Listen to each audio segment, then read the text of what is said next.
Hello, I'm Oscar Molina Romualdo. I'm currently a student at PMCC, enrolled in Business Organization and Management. Today I'm going to be talking about chapters 6 through 8, specifically for the human resource frame. So for chapter 6, we specifically talk about the best way for human resource management to be handled and what's kind of the focus on what's best for both the people and the organization itself, and how to improve the quality of work life.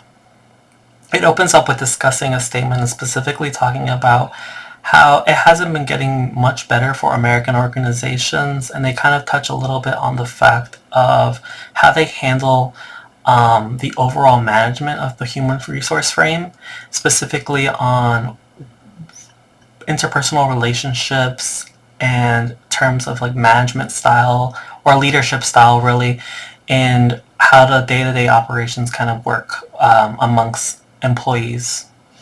In this chapter, it even gives an example of using Wegmans, a grocery supermarket chain, specifically them focusing on treating people well as one of their essential key points of their company and how they hold themselves highly because of that.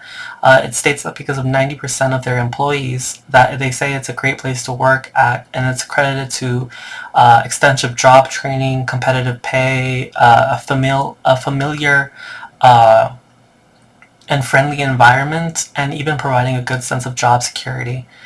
And this is specifically really what the human resource frame deals with, how organizations handle themselves in a way that makes their employees feel valued and respected, but also how it handles certain situations when issues arise within these organizations.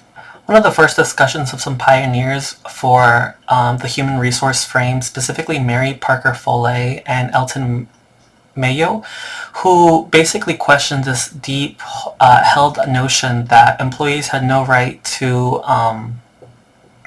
anything beyond a paycheck, and that simply their duty was to work hard for the organization and just follow orders. And they criticized this viewpoint just because they felt that it was unjust and just simply bad psychology in terms of how they were handling their employees and expecting to have such a high productivity value and high morale for a company. And in questioning why they might have not been doing so well. And simply put, is just in a bad environment when employees aren't held or respected in a certain way or manner or felt valued, that there is this just low productivity value, and there's the need to look further into different styles and approaches to handle these types of employees. One of the key takeaways from this theory was simply just saying that organizations exist to serve the human needs rather than the other way around. Simply, organizations need to be able to provide as much as they are providing for their clients and customers. They also need to provide for their employees to continue growing and expanding in an industry that requires a high productivity value. Chapter 6 kind of delves into the idea of a need and how it can be defined as a genetic predisposition to prefer some experience over another. It basically says that need is an energizer and a guide to behavior, and in ways it exemplifies how certain employees will act according to how they're being treated or what they're being told what to do and assigned what they are in their specific roles. It delves into this idea of looking into an older view, specifically in the idea that people simply are looking for money, and they do what they believe is going to get them the most money. It further delves into this idea of motivation, specifically looking into Abraham Maslow's hierarchy, dictating that there are certain motivations and wants that are a little bit more fundamental than others, but once those wants are met, that there are different stages to the needs that humans possess. One of the first ones are the desire for food, which dominates all other needs that humans might feel. And it specifically gives the example of the chronically hungry who are constantly looking for food, and until that need is met, there isn't anything else that they're really focused on. There's not an ability to be able to carry on and look further than that. Maslow groups this into 5 basic categories, and they include physiological, safety, love, self-esteem, and self-actualization.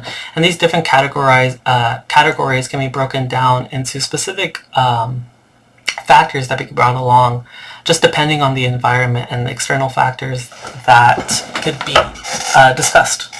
In terms of Maslow's hierarchy, at the very top you find self-actualization, which just really deals with reaching one's potential, and this kind of fulfills their overall feeling of being satisfied at where they are at the moment. Following that would be the their self-esteem needs. So this basically deals with self-confidence and the respect that they generate with themselves and from others. The next category would end up being love and belonging, and that's just a sense of feeling like they belong in whatever situation that they're corresponding with. And even relationships, whether it's professional or relationships that are personal. The next category would end up being safety/needs, and that would just deal with security and stability. In a workforce, that just ends up dealing with job security and the feeling like they have, that they're comfortable in the position that they're at, and that there's no sense of danger or a feeling of loss that they might experience due to any negative situation that might impact them. And the first, as like we touched upon, was physiological needs, and one of the biggest physiological needs is obviously going to be food and water. But once that first stage is met, there isn't this worry or concern that overall encompasses their mindset, that they're unable to be able to focus on anything else but their physiological needs. Once those are met, they're able to continually move upwards in the hierarchy. We then touch upon a theory by Victor Vroom, who focuses on how individuals decide on how much effort they're actually going to put into any given activity. And he holds that individuals will implicitly or explicitly make decisions based on 3 questions, specifically on how much do I expect that more effort will produce better performance, how much do I value that the better performance will lead to the rewards that I value, and then the last being how much do I value the rewards that I might obtain because of this higher performance. And it looks into this really strong connection between effort, performance, and rewards, and how motivated the individual will be based off of those 3 questions. And it really takes a look into incentives and even day-to-day, like modern day organizations that might give bonuses or commissions just simply based off of high productivity value or just overall being a good employee. Douglas McGregor actually adds a little bit more onto Maslow's theory of hierarchy by adding this idea that managers' assumptions about people tend to become self-fulfilling prophecies. McGregor argues that most managers harbor theory X, assumptions that subordinates are passive and lazy, and that they have little ambitions that are led to resist change. And this is quite a negative outlook on employees, just simply being put that it constantly holds this employee as being irresponsible or not productive or incapable of being self-sufficient without being told what to do. And this could be then broken down into this idea of using a hard or soft theory X. Simply put, that they're either going to be punished or forced into a situation so that they can be productive in the organization, or they'll use a different approach such as soft theory X, which will be a little bit more reassuring and reaffirming and supporting these employees, and really focusing on this idea that with good motivation and good support, they'll be able to be more productive in the organization. And McGregor actually advocates that using theory Y is the essential task of management. It is the ability to arrange conditions that people can achieve their own goals by directly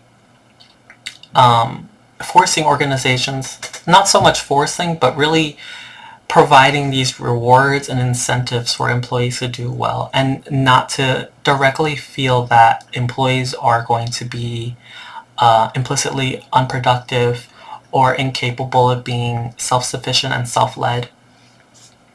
He really hones in on this idea that individuals will find no satisfaction in their work management if they're given no choice or opportunity to grow or move or to feel satisfied in their environment that they're currently in.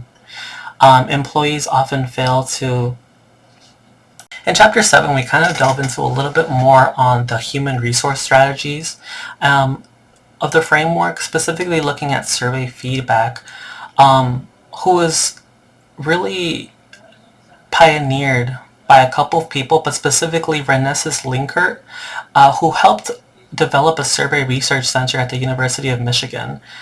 And this basically focuses on surveys that directly show how employee-centered supervisors who ignore the issues of their employees are simply just dictating information to subordinates, and there's no real clear distinction of what's expected from them or how they can be able to support their needs.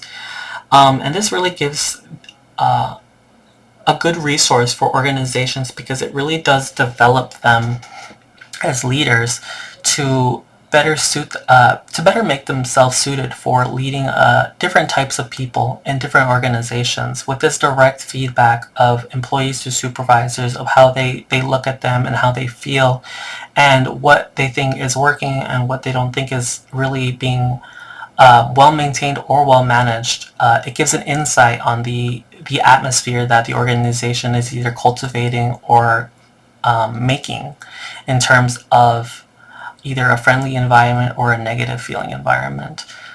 This survey feedback model is very pivotal for many different types of organizations because not only does it give an insight on specific day-to-day operations, but it also gives an insight in some possible issues that might be occurring that are damaging metrics that organizations might monitor. And this can really this can be really helpful for organizations to really narrow down situations or issues that might be happening and help and mitigate those issues so that there could be a better productivity value, not only just for the organization, but as the employee themselves, so that they could feel some sort of self-worth and reward for doing well and for simply wanting to do well. Oftentimes, because relationships don't really meld in together or mesh in together, there is issues with this productivity value that the organization might be monitoring. But this also really deals with personal and social needs from the employees because there's a lack of communication between both parties. And it gives an example of project faltering simply because no one likes the manager's style. And this can really dampen an organization's work environment in terms of not only negative feedback from employees and also external factors that might be monitoring the organization, but also productivity value from that specific team or department. Chris Argyris, for example, actually argues the importance of interpersonal relationships as being one of the most basic managerial skills that they can hold. He talks about managers' effectiveness in terms of being impaired due to the lack of these relationships because they might be overburdensome or over-controlling, and they tend to ignore the feelings and are blinded by the impact that they might hold on their teams. And this specifically really delves into this idea that there is a lack of self-awareness of how they're perceived, that they believe they might be doing something well or correctly, but in the way that they're perceived by their employees, it might be a negative feedback from them that is attributed due to the managerial style that they might possess. This actually has to do with Mr. Chris Argyris' two theories that are broken down, specifically the exposed theory and the theory in use guide, which deals with certain behaviors on how people act a certain way and then predict in what they are, what the outcome might possibly be. For theory in use, it actually deals with what the person is actually doing and what they're actually being perceived as doing. So the chapter delves a little bit more into different types of models of behavior that are held by these managers. Specifically, the idea and value of Model 1 is specifically on this notion that they believe that there is win, do not lose situations, that they suppress negative feelings, and they really emphasize on rationality. In terms of their strategies on how to enforce these types of styles, they basically control the environment and they protect themselves by forcing others to just do their goals and tasks and to just meet the objective at hand. And this tends to become a negative environment. In this type of model, managers tend to have negative evaluations or negative remarks towards their employees, kind of referencing them as being unmotivated or being uncooperative. And they advocate for discouragement in terms of kind of avoiding the past and focusing on the current situation at hand. They definitely treat themselves as the main point of view. There is no other perspective that's possible.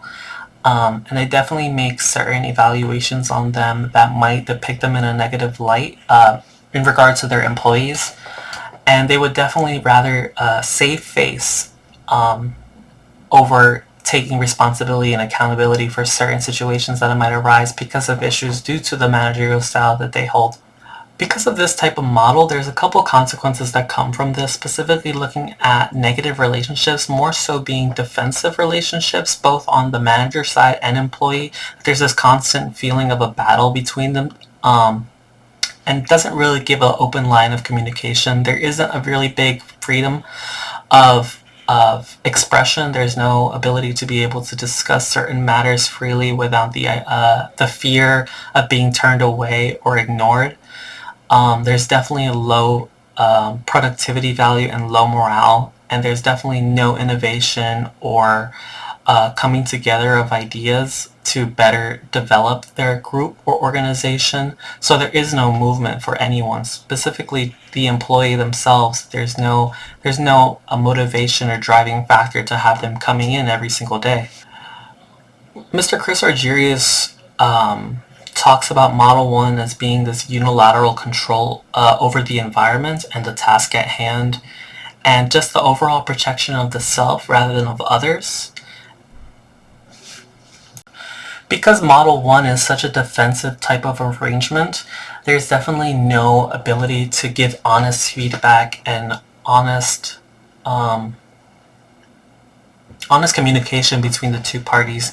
There is no one is winning in this situation. The individual forces themselves to just try to deal with the situation that they've been given, and dealing with the managerial style that's definitely not aiding in creating a hospitable work environment, and they're desensitized by any sort of motivation or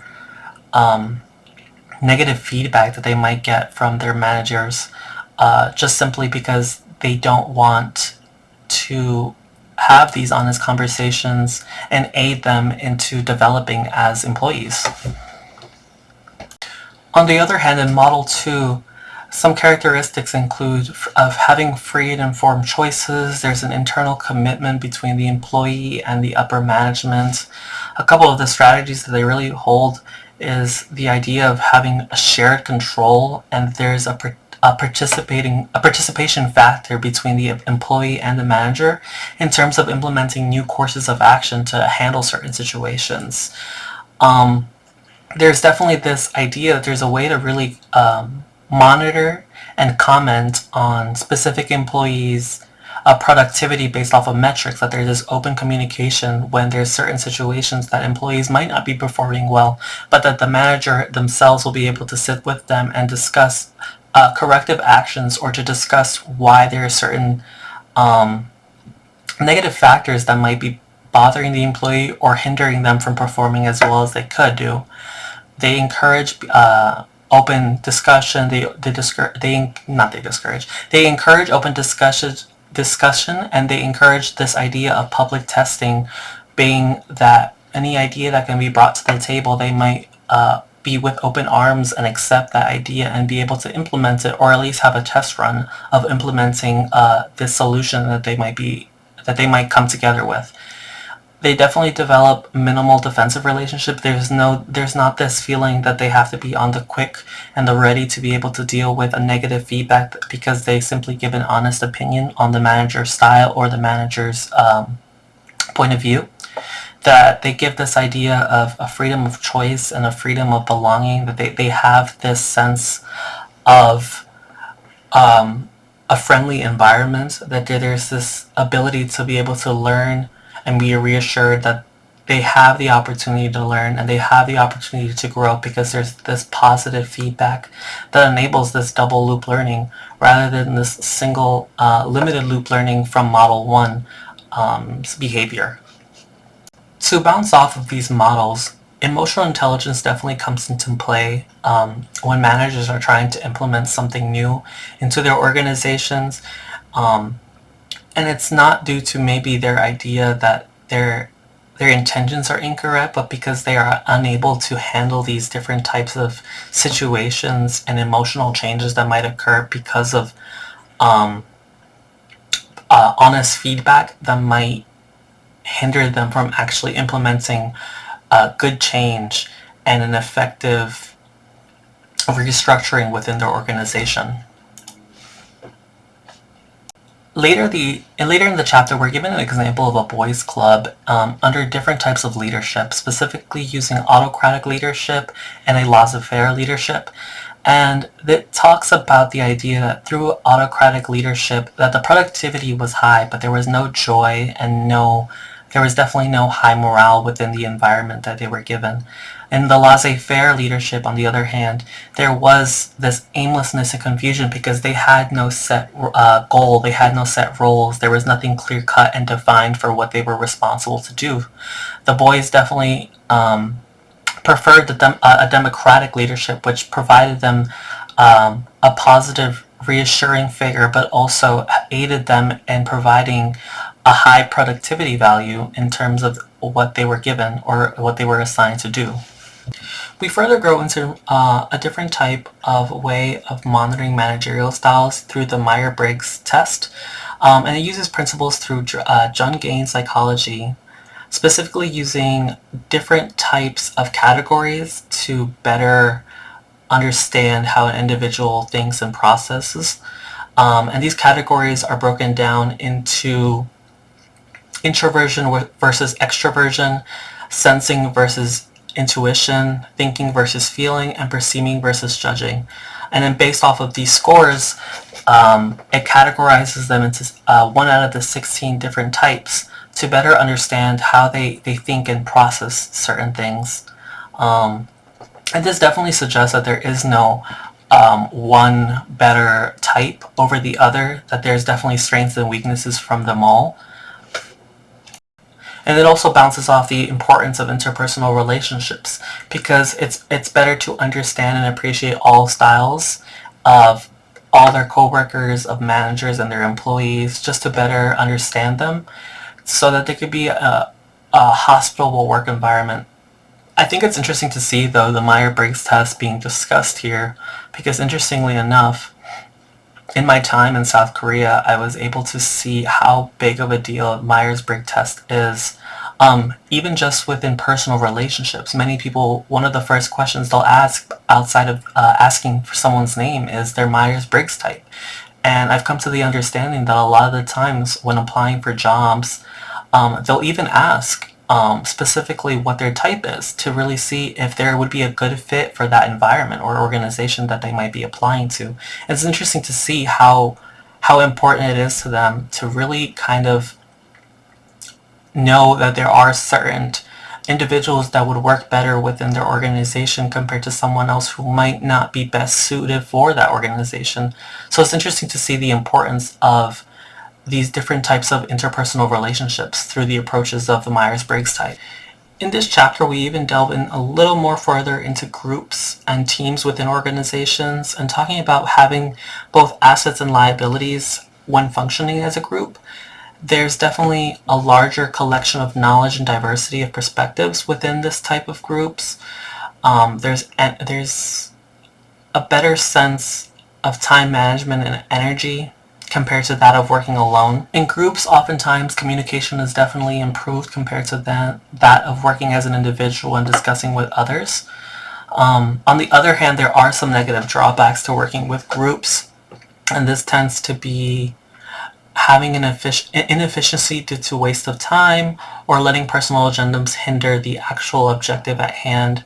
And this can happen simply because of butting heads with certain opinions or ideas that might be able to be better implemented over another in handling different tasks. In this chapter, we also delve into how group dynamics are formulated and come about. They talk about having this idea of an informal role that individuals might develop just due to the circumstances that they're given. And then Parker conceptualizes this by categorizing these 4 different informal roles into a 4-frame model, specifically looking at contributors, collaborators, communicators, and challengers. And this can be looked into further detail, specifically on how they handle different situations and what they bring to the group themselves. For these 4 categories, we look into how and what they bring to the groups as an individual. So contributors actually are a little bit more task-oriented. They help grow and develop plans and tactics for moving ahead with whatever they're assigned to do. Collaborators tend to be more assisting roles, and they help kind of clarify the type of direction that they want to head towards by aiding and looking into the bigger picture at hand. Communicators aid in terms of being facilitators and coming to a good consensus of what the group should be doing or how they should be handling certain situations. So they're almost like the mitigator of the group. In terms of the challengers, those are the ones who ask the big questions, the tougher questions, who push the group to take risks and really focuses in on how they could do the best possible outcome, how they could have the best possible outcome by doing certain things to further aid them in handling the work. Although in this model Parker refers to these different breakdowns of categories that people can have in these informal roles, he does state that there is a fluidity between these roles and that they can change just based off of expectations or different phases of processing the task at hand. That there isn't no set role designated to one person, that it can constantly be changing just due to any number of factors. We go back into the important role that leadership holds in terms of groups, specifically how they handle interpersonal relationships, not only within the group, but within external members outside of the group, specifically when they look for help outside of their group or look for information elsewhere. To discuss any more information that might be required to assist their group into performing on what the task at hand is.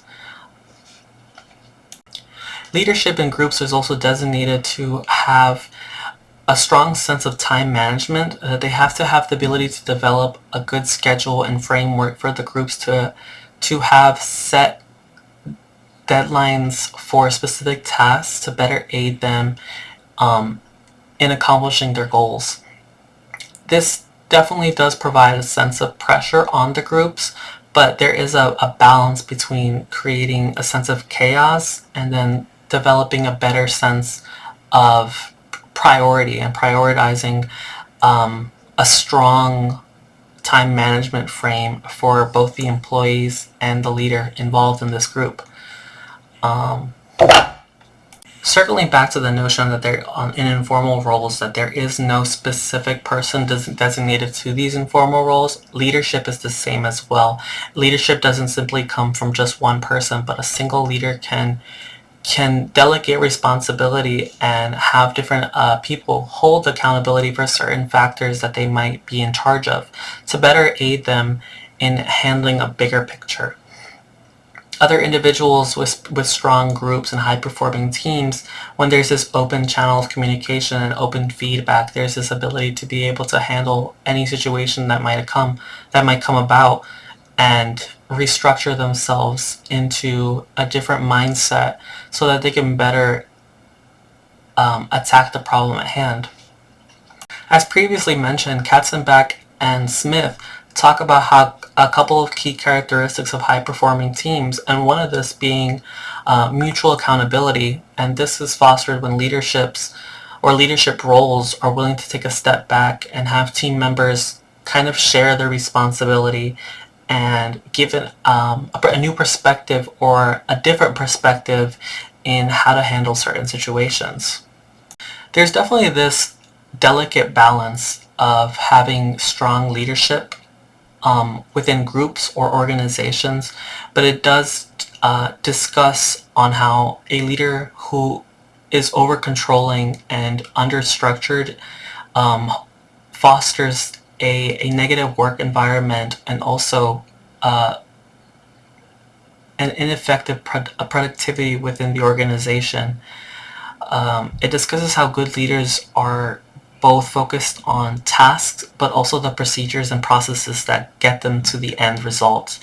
They use their team, they effectively discuss and communicate with both internally and externally to get the best possible outcome. And rather than being this dominating figure, they tend to become this supportive figure and enlist themselves in aiding them in the best possible way they can to better develop their teams and better develop themselves within their organization. Within these last chapters, we really see the importance of interpersonal relationships and different managerial styles on how they handle certain different types of people in terms of how they can motivate them to work better, what motivates them to come every day, and how they handle certain situations differently than some. This idea that there is a changing work environment with different theories, whether circling back to one of the earlier ideas from one of the chapters, we really understand the value of the relationship between an employee and a leader, and even just employees to the organization itself. On if an organization fosters a good working environment and motivates their employees to do well, that the employee will have a high regard for the organization, a long-term commitment for the organization, and have a high productivity value and want to continue to be working in the organization and like to move up and stay long-term. And ultimately, they themselves will be able to use what they've learned and be able to implement that if they ever become leaders in the organization.